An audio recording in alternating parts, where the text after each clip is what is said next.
এদিকে পিরোজপুরের ভান্ডারিয়ায় অবৈধভাবে মজুদ ২,৩২০ লিটার ডিজেল জব্দ করা হয়েছে।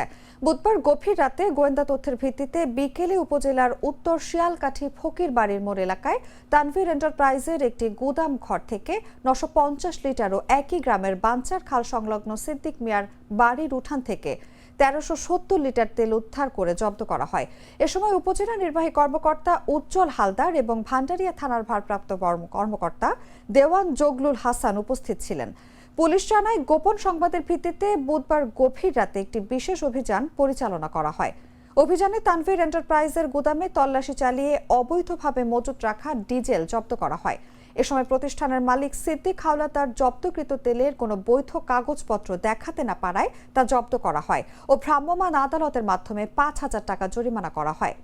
বুধবার দুপুরে গোয়েন্দা তথ্যের ভিত্তিতে একই এলাকার বাঞ্চাল খাল সংলগ্ন সিদ্দিক মিরার বাড়ির উঠান থেকে ১৩৭০ লিটার ডিজেল উদ্ধার করা হয়।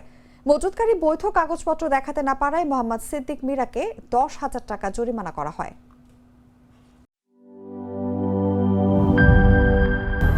200-র বেশি সার্ভিস ও ফিচারে লেনদেনের সব বিকাশ অ্যাপে সম্ভব।